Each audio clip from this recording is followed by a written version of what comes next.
Welcome to Surrender School, Emotional Sobriety Workshop. Waking up from our sleepwalking. Welcome back, everyone. I'm happy to see all of you. Thank you so much for coming. Today, we are doing Chapter 3, Waking Up from Our Sleepwalking. Another packed chapter. They're all packed, by the way, just in case you didn't know. So this is the chapter where we first encounter the sentence completion exercises at the end of the chapter.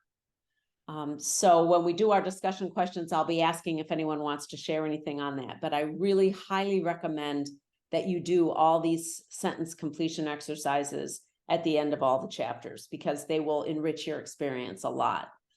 Okay, let's dive in. On page 53, Dr. Berger starts the chapter with the story of Harold. Harold was confined by his pervasive lack of self-awareness. He was completely out of touch with himself. He was unaware of what he was feeling and of what was happening even inside his body.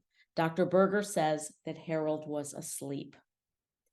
Page 55, Dr. Berger suggests that all of us are sleepwalking to some extent or other.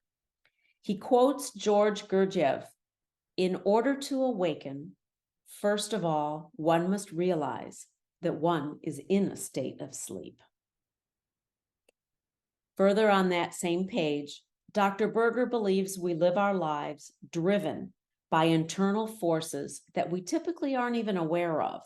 He says that if we want to wake up, we need to understand these forces.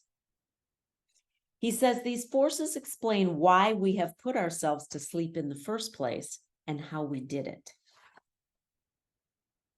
He describes these internal forces as three basic human needs that are as important as the need for food, warmth, and shelter. These needs are to be loved, to be accepted, and to belong. I'm going to say them again. These basic human needs are to be loved, to be accepted, and to belong. Page 56, he goes on to say that not feeling lovable, not feeling accepted, and not feeling like we belong all feel like an immediate threat to our survival. They come in at that level. This threat creates a basic anxiety that we develop in childhood and carry right on into adulthood.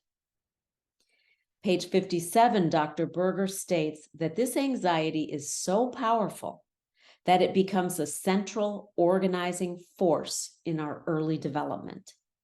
This anxiety is so disturbing to us and so intolerable that we must, underline, bold, all caps, must find a solution to it. Top of page 57, and this is important. Dr. Berger explains that this basic anxiety was created by the erroneous belief that we needed to become someone else to be secure as a person. We need to become someone else to be loved, accepted, and to belong. We aren't good enough just as we are. We have to become something else. Somehow we decided somewhere along the way that we weren't right or deserving of love and acceptance unless we changed who we were. So we imagined this idealized, perfect self. And I will tell you that I developed this personal, perfect self probably around the age of 9 or 10. I remember it. It was, if I can get to a normal weight and look cute in all the little clothes for kids, then I will be loved by my parents and accepted by my peers, and I'll finally belong to the popular kids group, right? And I took that idealized false belief that I wasn't good enough the way I was right up into adulthood, right up all the way. I'm not even going to tell you how long, decades. He says the process of adopting or trying to become this idealized self resulted in us rejecting our true self, our real self. Page 57. So we identify a solution to this problem, right? We identify a solution, a kind of blueprint for how we should look, how we should act, and then it will relieve our anxiety.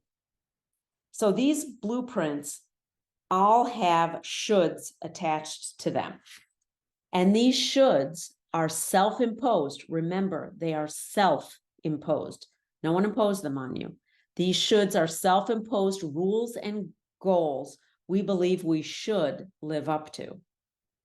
These should demands take over our lives. We have to do these shoulds in order to be deserving of love, acceptance, and belonging. Bottom of page 57. These should demands, they become a tyranny. And the only way to silence this tyranny is to go to sleep. The only relief we have is to go to sleep. Start sleepwalking.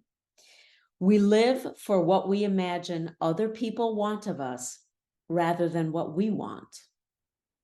This is the origin of our sleepwalking. We build a false self to put our true self to sleep.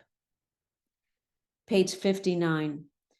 Dr. Berger writes that when building a false self, people use one of three primary solutions to their basic anxiety. The first is the expansive solution. That's the I'm the best at everything solution. Then there's the self-effacing solution. That's the I don't matter. Your needs matter more than mine solution. And then the third one is the resignation solution. That's the I give up, I don't care solution. The expansive solution's underlying assumption is that I need to master everything and everyone in order to be okay. I must be top dog. I must be perfect. I must win all the time at any cost. The self-effacing solution's underlying assumption is that the path to being loved is to be whatever the other person needs. It means that the other person's needs and wants are more important than ours.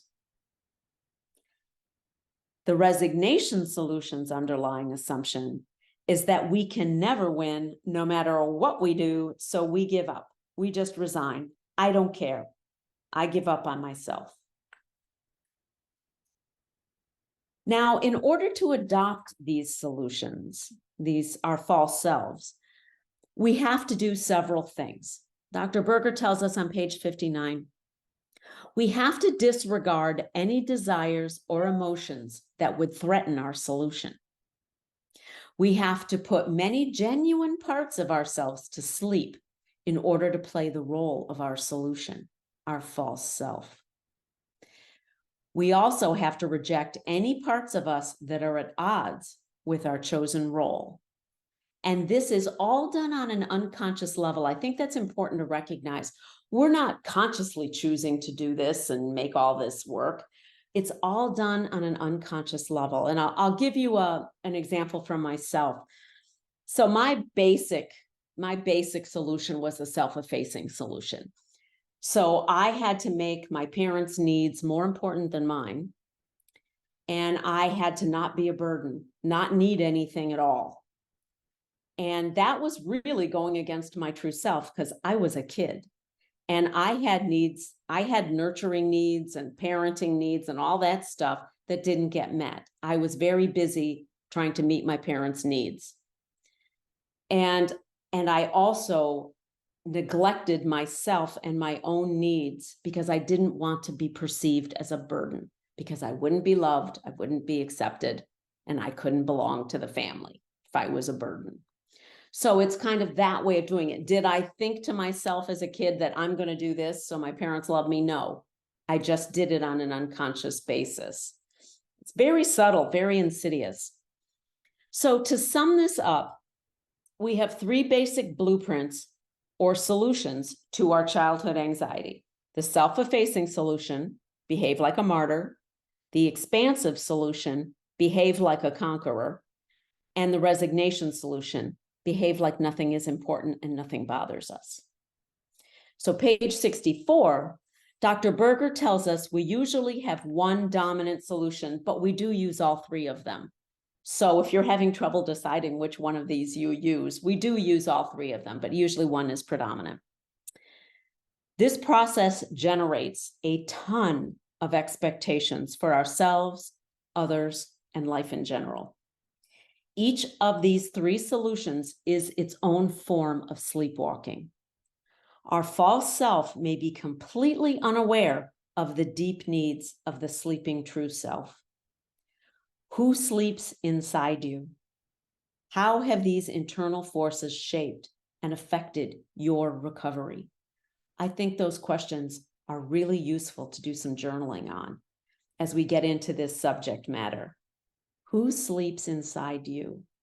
And how have these internal forces shaped and affected your recovery? I'll tell you how they shaped my own recovery. And I've told you before about trying to swallow other people's programs or higher powers whole. Well, that was me being self-effacing, saying, of course, what I really need out of this program isn't important. What you're telling me is more important. And that really negatively impacted my recovery for a very long time. Okay, page 65, 66. Dr. Berger states plainly that the process of waking up is not easy because we've relied on our solution for our security. Why would we want to give it up? We think that it's keeping us safe. The false self seeks only to soothe our anxiety. We need to begin addressing the real needs of our true self. He says that in recovery, we begin to pay attention to ourselves instead of pushing all self-awareness aside. We practice self-examination through inventories, and we begin to get honest with ourselves. Dr. Berger believes self-honesty is the cornerstone of emotional sobriety. If we can't get honest about our true needs, how in the world are we ever going to help ourselves meet them? So we really have to be honest. He believes that self-awareness is curative. He says it helps us begin the forever journey of becoming what we can be.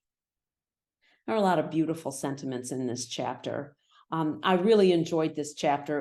It was quite eye-opening for me. I'll be interested to hear on the sharing today. So with that, that's all I have on this. Joy? See you next week.